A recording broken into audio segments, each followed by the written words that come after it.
ఈరోజు మనం ఆలు కుర్మా చేసుకోబోతున్నాం. దానికి ముందుగుంటా మనం ఉల్లిపాయలని ముక్కలుగా కోసుకొని ఉంచుకున్నాను. ఆ ఉల్లిపాయలు ఇప్పుడు మిక్సీలో వేసుకుంటున్నాను. మీరు చూడండి, ఒక 4 ఉల్లిపాయలు, పెద్ద ఉల్లిపాయలు కోసుకోవచ్చు. ఇంకా పెద్ద సైజు అయితే 3 ఉల్లిపాయలు కోసుకుంటే సరిపోతుంది. ఇవ్వండి, ఉల్లిపాయ ముక్కలు ఇందులో వేస్తున్నాను.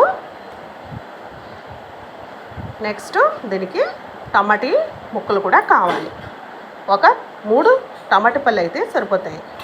పెద్ద సైజు అయితే ఒక 2 తీసుకోండి. ఓకేనా?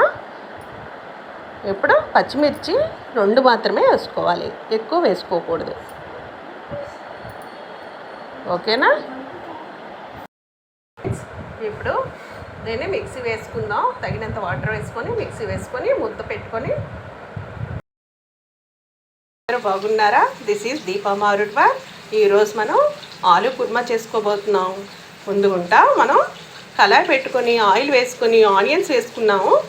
ఇప్పుడు కరివేపాకు వేసుకుంటున్నాము.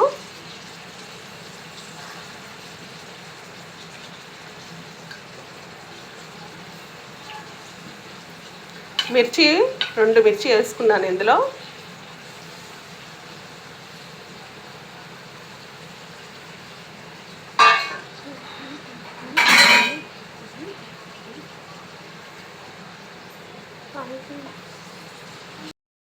ఇప్పుడు అల్లం వెల్లుల్లిపాయ పేస్ట్ వేసుకుంటున్నాం. ఉల్లిపాయలు కొంచెం వేగిన తర్వాత అల్లం వెల్లుల్లి పేస్ట్ వేసుకోవాలి. అందులో కొంచెం పసుపు వేసుకొని మిక్సీ చేసుకున్నాను. ఆ తర్వాత ఇందులో వేసుకొని ఫ్రై చేసుకోవాలి. అబ్బా, అల్లం వెల్లుల్లిపాయ పేస్ట్ వేస్తే ఎంత మంచి స్మెల్ వస్తుందో. ఈ ఆలు కుర్మా రోటీ, పుల్కా, బిర్యానీ, పులావ్, సాజీరాబాద్, జీరాబాద్ అన్నిటికి కూడా బాగుంటుంది. మిక్స్ చేసుకుంటున్నారు. ఇప్పుడు మనం ఇందాక చూపించాను కదా మీకు, ఉల్లిపాయలు, టమాటా వేసుకొని జీరా కూడా వేసుకున్నాను. అందులో ఆ పేస్ట్ చేసుకున్నాను. ఆ పేస్ట్ ఇప్పుడు ఇందులో వేసుకుంటున్నారు.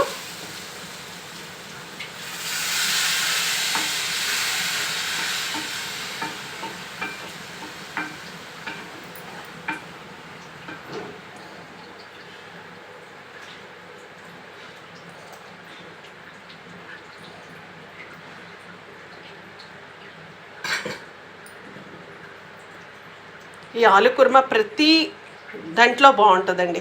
రైస్లో కూడా చాలా బాగుంటుంది. సాంబార్ రైస్లో కూడా చాలా చాలా బాగుంటుంది. ఒక్కసారి మీరు ట్రై చేసి చూడండి, చాలా బాగుంటుంది. ముద్ద దగ్గరికి పడింది. కొంచెం బాగా దగ్గరకు వచ్చినంత వరకు ఫ్రై చేసుకోవాలి. ఫ్రై అయిన తర్వాత మనం మసాలా పౌడర్ ఉంటుంది కదా, ఆ మసాలా పౌడర్ మనం వేసుకోవాలి. ఆల్రెడీ నేను మసాలా పౌడర్ అంతా మిక్సీ చేసి పెట్టుకున్నాను. ఇది కావాలి అంటే మీరు కామెంట్స్ పెడితే అది నేను తప్పకుండా నేను చేసి చూపిస్తాను. అది వేసి ఆ పౌడర్ వేసి బాగా ఫ్రై చేయాలి. ఫ్రై చేసిన తర్వాత ఆలు ముక్కలు వేయాలి.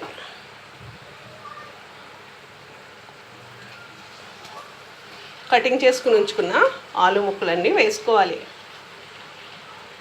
మీడియం సైజు ఆలు కట్ చేసుకుంటే సరిపోతుంది.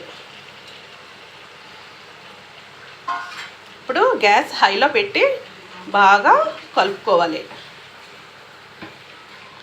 ఇందులో 1 స్పూన్ నమక్ కూడా వేసుకున్నాను. ఇప్పుడు కారం వేస్తారు. కారంలో నేను గరం మసాలా కలుపుకొని పెట్టుకున్నాను. ఇప్పుడు chilli powder, garam masala powder mix చేసుకొని పెట్టుకున్నాను కదా, ఆ పౌడర్ మాత్రం నేను ఇందులో వేసుకుంటున్నాను.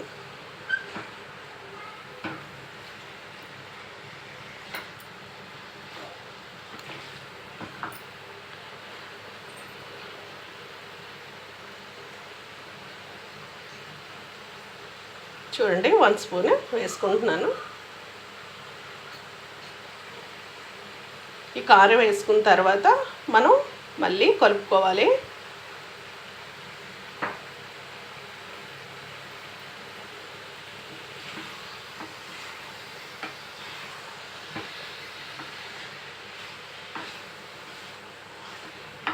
ఇది బాగా కలుపుకోవాలండి మాత్రం.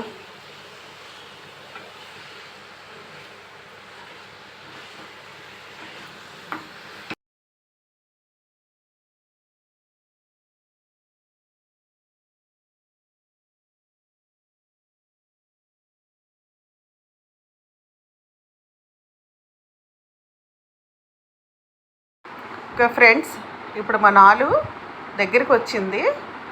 ఇప్పుడు నా ఛానల్ ఎవరైతే సబ్స్క్రైబ్ చేసుకోలేదో తప్పకుండా చేసుకుంటారని కోరుకుంటున్నాను. ఇప్పుడు ధనియా పత్తా మనం వేసుకుంటున్నాం. కూర దగ్గర పడింది కదా, ఇప్పుడు ధనియా పత్తా వేసుకుంటున్నాం.